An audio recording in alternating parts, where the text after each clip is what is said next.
Welcome back to my channel Marthi stocks and classes. అందరికీ నమస్కారం అండి. ఈ రోజు మంచి మాట ఏంటి అని అంటే మన ఆరోగ్యం గురించి చెప్తున్నానండి. ఆరోగ్యమే మహాభాగ్యం అని అంటారు కదా, అందుకని ఈ రోజు మంచి మాట అంటే ఆరోగ్యంగా ఉండడం ఎలాగో ఆరోగ్యంగా ఉండడం గురించి చెప్తున్నానండి. మన ఆరోగ్యాన్ని ఎలా కాపాడుకోవాలో ఇప్పుడు చెప్తాను చూడండి. మన ఆరోగ్యాన్ని కాపాడుకోవాలంటే అస్సలు వీటిని అలవాటు చేసుకోకూడదండి. అవి ఏంటి అని అంటే రోజంతా కూర్చొనే ఉండడం, ఏదో ఒక పని అన్నది చేస్తూ ఉండాలి. అలా తినేసి అలా కూర్చుండిపోకూడదు. నిత్యం రోజంతా కూర్చొనే అన్నది ఉండకూడదు అనమాట. ఏదో ఒక పని చేసుకుంటూ ఉండాలి. నోటితో శ్వాస తీసుకోకూడదండి. మన నోటితో గాని శ్వాస తీసుకుంటున్నాము అని అంటే మన ఆరోగ్యం బాగోలేదనే లెక్క. ఎప్పుడు ఆన్లైన్ లో ఉండడం, ఎప్పుడు సోషల్ మీడియాలో చూసుకోవడము, ఎప్పుడు ఏదో ఒకటి ఆన్లైన్ లోనే అలా ఉండడం, అలా బుర్రంచి అలా ఉంటాం కదా, అది మనకి స్పైనల్ మీద కూడా పడిపోతుంది, కళ్ళకి కూడా ఎఫెక్ట్ వస్తుంది. ఆన్లైన్ లో ఎక్కువసేపు ఉండకూడదు. ఉదయం నిద్ర లేస్తూనే ఫోన్ చూడడం, తరచూ జంక్ ఫుడ్ తినడం, ఇవి అస్సలు అలవాటు చేసుకోకూడదండి. ఇవి మన ఆరోగ్యానికి చాలా హానికరం అన్నమాట. ఇలాంటి అలవాట్లకి దూరంగా ఉంటేనే మంచిదండి. ముందు మిమ్మల్ని మీరు మార్చుకోండి. చిన్న చిన్న మార్పులు అన్నది చేసుకోండి. అవి ఎందుకంటే మీరు ఎలా ఉన్నారు అన్నది మీకే ముందు తెలుస్తుందండి. ఆ మార్పులు ఏంటో ఇప్పుడు చూద్దాము. ఎలా మార్చుకోవాలో, మనల్ని మనం ఎలా మార్చుకోవాలో అన్నది ఇప్పుడు చూద్దాము. సో ఎవరికైనా ఏదైనా చెప్పే బదులు ముందు మనమే పాటించాలండి. ఉదాహరణకి మీరు ఎక్కువగా జంక్ ఫుడ్ కానీ తింటూ మీ పిల్లలకి జంక్ ఫుడ్ తినకూడదు, క్రమశిక్షణగా ఉండాలి అన్నవైతే చెప్పకూడదండి. అది ముందు మీరు మార్చుకోండి. దగ్గర నుంచే పిల్లలు అన్నవి నేర్చుకుంటారు కదండి. మనం పాటించకుండా వాళ్ళకి హితబోధ చేస్తే ఎలాగా? ముందు ఏదైనా మనమే పాటించాలి.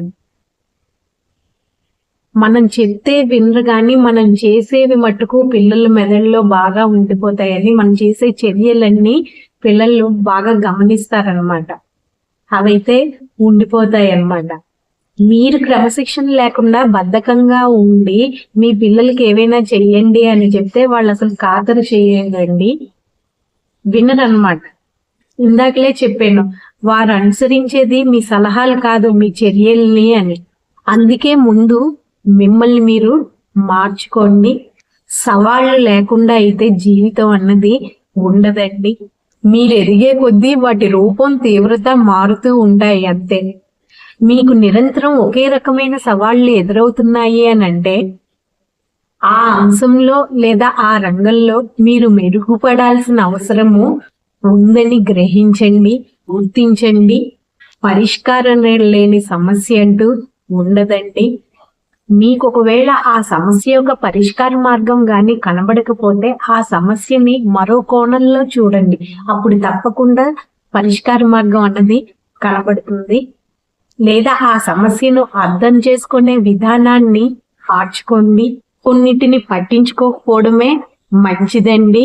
ఎందుకంటే ప్రతి యుద్ధంలోని మీరు పోరాడాల్సిన అవసరము లేదు. అలాగే ప్రతి వాదనలోని మీ వాణి వినిపించక్కర్లేదు. అవకాశాల ముసుగులో మిమ్మల్ని పక్కదోవ పట్టించే అంశాలు ఎన్నో దాగి ఉంటాయండి. జీవితంలో విజయం సాధించాలి అంటే ప్రతి ఒక్కరు సముపార్జించుకోవాల్సిన నైపుణ్యం ఏంటో తెలుసా? అనవసర అంశాలను పట్టించుకోకుండా ఉండడం అండి. ఇదే ముందన్నమాట. ఇది ఒకటి పాటిస్తే మీరు విజయం పొందే దాంట్లోనే ఒక అడుగు ముందుగానే ఉంటారండి. అనవసరమైన విషయాల్ని పట్టించుకోకండి. పనికిరాని విషయాలను పట్టించుకోకపోవడం వల్ల ఆదా అయ్యే శక్తిని, సమయాన్ని పనికొచ్చే అంశాలపై వినియోగించుకోవచ్చండి. ఇది నిజమే కదా. పనికిరాని వాటి మీద మన బుర్రని పెట్టి మన సమయాన్ని, మన శక్తిని కోల్పోయే దానికన్నా అంటే వేస్ట్ చేసుకునే దానికన్నా పనికొచ్చే వాటి మీద పెట్టుకుంటే మంచిది కదండి. వాళ్ళ మంచి మాట ఆరోగ్యంతో మొదలు పెట్టాను. సవాళ్ళు ఎలా వేటిని పట్టించుకోవాలి, వేటిని పట్టించుకోకూడదు దాంతో ముగిస్తున్నానండి. ఈ వీడియో కానీ మీకు నచ్చితే ప్లీజ్ లైక్ చేయండి, మా ఛానల్ను సబ్స్క్రైబ్ చేసుకోండి. ఓకే, థ్యాంక్ యూ అండి.